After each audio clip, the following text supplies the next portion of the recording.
என்னங்க என்னங்க சீதா இந்த வேற இந்த வேணா போன வேற போனை வேற வச்சுட்டு போயிட்டான் கணேஷ்.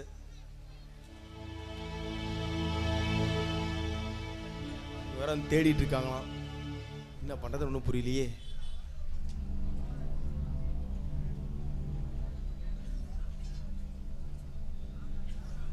சீதா சீக்கிரம் வாமா.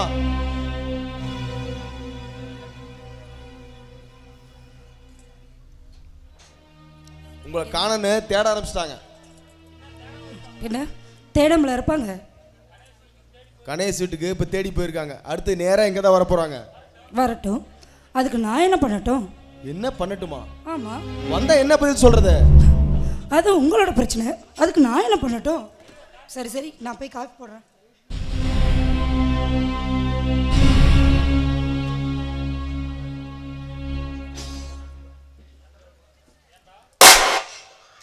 ஏண்டா உனக்கு எவ்வளவு தைரியம் இருந்தா ஏன் பண்ணவே நீ கூட்டிட்டு வருவ? உன்னோட வச்சு ஆக்குறத. சார் அமைதியா இரு, நான் பேசிக்கிறேன். இந்தாடவா தம்பி, வீட்டில் அம்மாளுக்கும் மகளுக்கும் சின்ன பிரச்சனை. பிள்ளை பைய தூக்கிட்டு வந்துருச்சு. ஒரு நல்ல புத்தி சொல்லி அனுப்பிச்சுட்டு கூட்டிகிட்டு போகட்டும். கூப்பிட்டு பாருங்க. பொண்ணு வந்தா தாராளமாக கூட்டிட்டு போங்க. கட்டாயப்படுத்தி ஒரு அடி கூட நகர்த்த முடியாது. தம்பி, ஒரே ஊர்க்காரங்க, எதுக்கு பிரச்சனைன்னு பார்க்குறேன். உன்னை தட்டி எரிஞ்சிட்டு அவளை தூக்கிட்டு போவ எவ்வளோ நேரம் ஆகும்? தட்டி எரிஞ்சிட்டா? ஏய், நீ யாரு? இங்க ஏன் வந்த? எதுக்கு வந்த? அந்த பொண்ணை கூட்டிட்டு போய் நீ என்ன பண்ண போற? எல்லாம் எனக்கு தெரியும். இந்த சிவா உயிரோட இருக்க வரைக்கும் நடக்காதுடா. ஆமா, இவ யாரு? நாம எதுக்காக இவங்கிட்ட பேசணும்? ஏய் சீதா, வாடி வெளியே. வாடின்னு சொல்றல. எதுக்கு இவங்க வந்து கத்திட்டு இருக்கிற? ஒழுங்கா கிளம்பி என் கூட வந்துரு. அதுதான் உனக்கு நல்லது. எப்ப என்னாலெல்லாம் வர முடியாது. நீங்க ஃபர்ஸ்ட் கிளம்புங்க. தம்பி, கல்யாணம் ஆகாத பொண்ண வீட்டில் வச்சிருக்கிறது தப்பு. வீணா ஊர் பேர் கெட்டு போயிடும். ஒழுங்கா அனுப்பிச்சு விட்டுரு. ஊருக்கு கெட்டு போயிருமா? ஓ, நீ சேர காரியத்தால கெடாத ஊரு பேர் தான் இந்த பொண்ணு என் வீட்டில் இருக்கிறதுனால கெட்டு போயிருமா? அப்படின்னா கண்டிப்பா அனுப்பி வைக்க முடியாது. இங்க பாருங்க, நான் வர போறது இல்ல. கிளம்புங்க. ஏய் ஆமா, யாரு கேட்டடி இந்த வீட்ல இவன் கூட தங்கிட்டு இருக்க? யார் இவன்? இவர் என்னோட புருஷன்.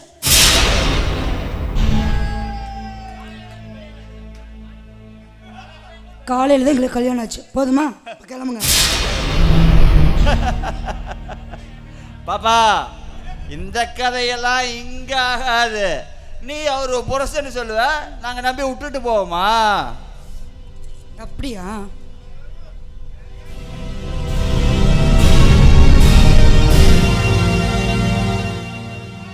இங்க பாத்தீங்களா, இது அவர் கட்டின தாலி. இப்ப நம்புவீங்கல்ல? கிளம்புங்க. ஜோ, இதுக்கு மேல இவளுக்கு மரியாதை இல்ல. அவ கழுத்துல இருக்கிற தாலி அத்து அறிஞ்சிட்டு அவளை தூக்கிட்டு வாயா, போயிட்டே இருக்கலாம்.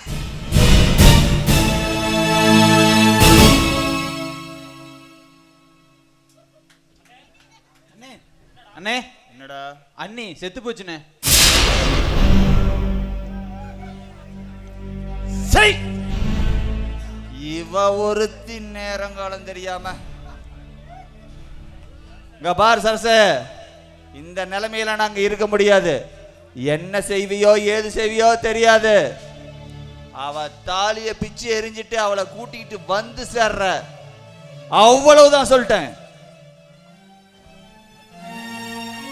சீதா, இந்த பிச்சைக்கார கட்டின தாலியாவும் தெரிஞ்சிட்டு ஒழுங்கு மரியாதை என் கூட வந்துரு. அதுதான் உனக்கு நல்லது. இங்க பாருங்க, எது நல்லதுன்னு எனக்கு தெரியும். நீங்க போலாம். ஏய், இப்ப என் கூட வர போறியா இல்லையா? வர முடியாது. ஏண்டி ஏன் வர மாட்டேன் வா வாடி. நீங்க ஃபர்ஸ்ட் போலீஸ்க்கு ஃபோன் பண்ணுங்க. இவங்க என்ன கடத்த பார்க்குறாங்கன்னு கம்ப்ளைண்ட் கொடுக்கணும். அப்பதான் இவங்களுக்கு புத்தி வரும். உள்ள இருந்துட்டு வா. ஏய் என்ன போலீஸ்னு சொன்னா நான் பயந்துறேன் நினைச்சியா? இவங்களாம் போலீஸ்க்கு நானே பாத்துக்கறேன். கொஞ்சம் வெயிட் பண்ணு. அண்ணி வாங்க போயிடலாம். ஐயோ அண்ணி வாங்க. போறேன்டி. நீ போக மாட்டால? தானே போலீஸ் போறேன்டி போறேன். ஆனா இந்த வெறும் பை கூட எப்படி வாழ்றேன்னு நானும் பார்க்க தானே போறேன். பாரு இருந்து பார்த்துட்டு தான் போ. சீதா உன் கல்யாணம் வேணா உன் இஷ்டப்படி நடந்திருக்கலாம். ஆனா உன் கருமாதி ஏன் இஷ்டப்படி தாண்டி நடக்கும். ஐயோ யாருக்கு யார் கருமாதி பண்றாங்கன்னு பண்ணும்போது தெரியும். பார்க்கலாண்டி, அதையும் பார்க்கலாம். பாரு சீதா, உனக்கு என்ன பைத்தியமா? நமக்கு 2 பேருக்கு கல்யாணம் ஆயிடுச்சு, எதுக்கு போய் சொன்ன? வேற வழி இல்லைங்க. நமக்கு கல்யாணம் ஆயிடுச்சுன்னு சொன்ன கட்டிந்தா இவ்வளோ பிரச்சனை பண்ணிட்டு கம்முன்னு போறாங்க. இல்லைன்னு வச்சுக்கோங்க, எனக்கு இழுத்துட்டு போயிருப்பாங்க. அதுக்காக கல்யாணம் ஆயிடுச்சுன்னு போய் சொல்லுவியா? ஆமா, கழுத்துல தாலி எப்படி? ஓ இதுவா? இது என் அம்மாவோட தாலி. நான் வீட்டு விட்டு வரும்போது இது எடுத்துட்டு வந்துட்டேன். நீங்கள் அவங்க என்னை தேடிட்டு இருக்காங்கன்னு சொல்கிறப்பவே நான் இந்த தாலி எடுத்து என் கழுத்தில் மாட்டிக்கிட்டேன். எப்படிங்க ஐடியா? சைக்கிள. இப்போ அடுத்து என்ன பண்றது? அடுத்து என்ன பண்ணுறதுன்னா, கணேஷ் வர வரைக்கும் நாம் இந்த நாடகம் போட்டு தான் ஆகணும். இது நாடகம் போட்டு ஆகணுமா? ஆமாம். காவியா திடீர்னு வந்துட்டா என்ன செய்வ? அது உங்கள் பிரச்சனை, அதுக்கு நான் என்ன பண்ணட்டும்? எப்படி சொல்லிட்டு போற அப்படி? கணேஷ் சீக்கிரம் வாடா. ஏன் இந்த பிரச்சனை மாட்டி என்ன படாத பாடுபடுத்துறீங்க?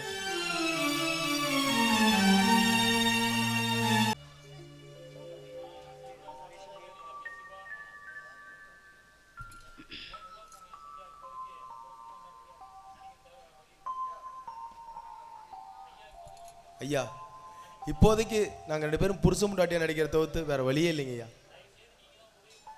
தயவு செஞ்சு நீங்க தான் என் கூட இருந்து உதவி பண்ணணும். உங்கள் நிலைமை எனக்கு புரியுதுப்பா. நான் இல்லைன்னு சொல்ல வரல. நாளைக்கு நீங்கள் நினைக்கிற மாதிரி இதெல்லாம் நடக்குமா? கணேஷ் எந்த நிலைமையிலையும் என்னை நிச்சயமாக கைவிட மாட்டார். காவியாவும் எடுத்து சொன்னால் கண்டிப்பாக புரிஞ்சுக்குவா. எல்லாத்துக்கும் சாட்சியாக நீங்கள் இருக்கீங்க. இதுக்கு மேலே என்னங்க ஐயா வேணும்? நான் ரைட்டு தான்ப்பா, எல்லாமே ஒத்துக்கிறேன். ஆனால் ராஜதரையும் சரஸ்வதியும் உங்களுக்கு பல வழியில் தொந்தரவு பண்ணுவாங்க. எல்லாத்துக்கு மேலே மாணிக்குமே இதில் உள்ளே வந்துடுவான். அதுக்காக தான் நான் யோசிக்கிறேன். இங்கே பாருங்க, எது நடந்தாலும் போராடி போராடி தானே ஆகணும். நியாயம் நம்ம பக்கம் இருக்கு. அதுக்கு மேலே அந்த ஆண்டவ விட்ட வழி.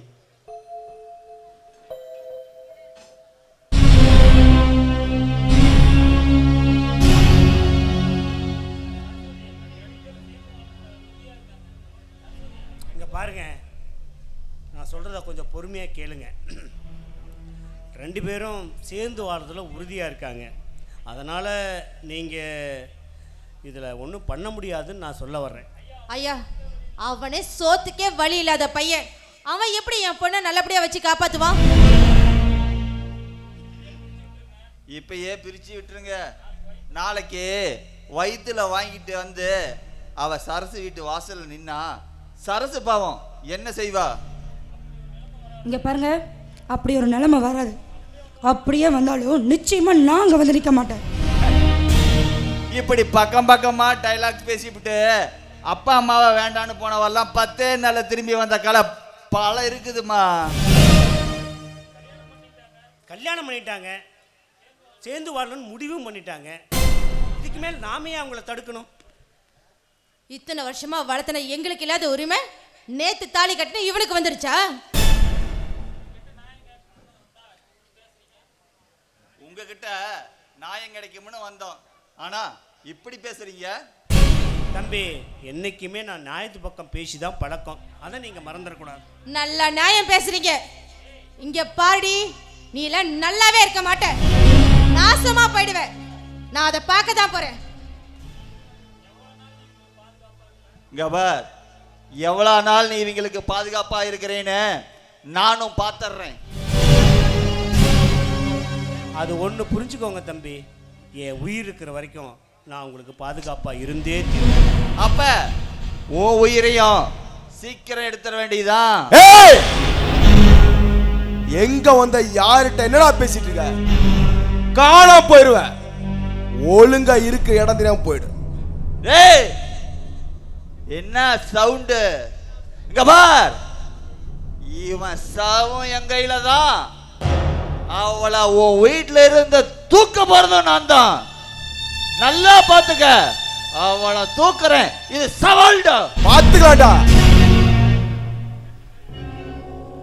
ரெண்டு பேரும் நல்லா முடிவு பண்ணிக்கோங்க. இப்போதான் நீங்கள் ரொம்ப தைரியமாக இருக்கணும். சரிங்க ஐயா. சரி, நான் கிளம்புறேன். சிவா, ஐயா இங்க வா. இந்த சொல்லுங்க மாமா. இது செலவுக்கு வச்சுக்கோ. இல்லைங்க மாமா, வேண்டாம். இல்லை வச்சுக்கோ. இல்லைங்க மாமா. பரவாயில்ல, நான் வச்சுக்கிறேன். கொடுங்க. கூட இருக்கார்ல. சரி, வரேன்.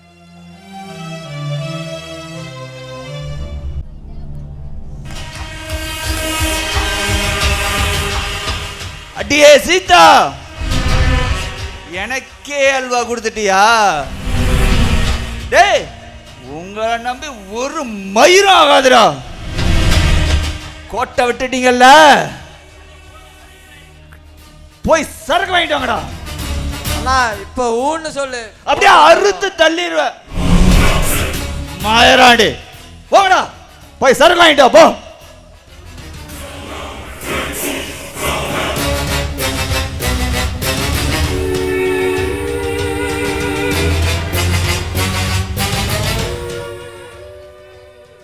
நான் ராஜதர ஒரே கல்லுல 2 மகன் அடிச்சிட்டு இருக்குது.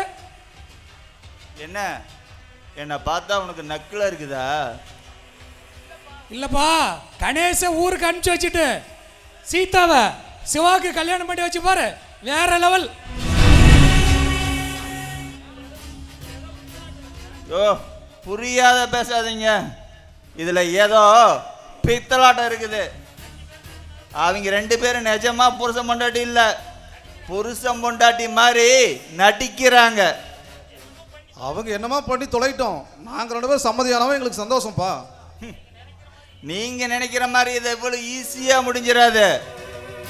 உன் பையன் வந்ததும் சிவா போய் அவனை பார்ப்பான், அவளும் போய் உன் பையனை பார்ப்பா. உண்மையை சொல்லுவாங்க. நீங்க நினைக்கிறது அவ்வளவு ஈஸியாலாம் ஒண்ணு நடந்துடாது. சரி, அப்ப என்ன செய்யலாம் நீயே சொல்லு. அவளை தூக்கணும், அவளை தூக்கணும். அது ஒண்ணுதான் அந்த கல்யாணம் உருப்படியா நடக்கிறதுக்கு வழி.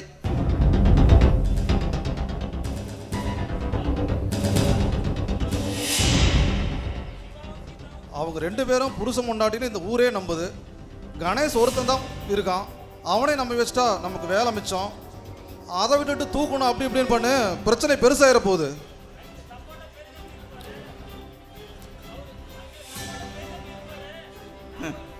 அவங்களுக்கு சப்போர்ட்டா பெரியது நிப்பாரு.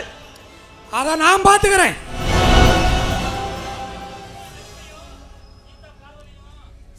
நீங்க சிவாவோட நட்பையும் சீதாவோட காதலையும் குறைச்சி எடை போடுறீங்க.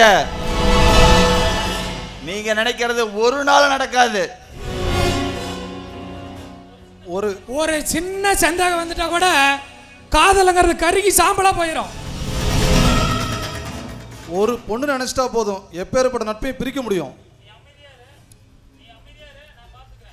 நீ அமைதியாரே, நான் பாத்துக்கிறேன்.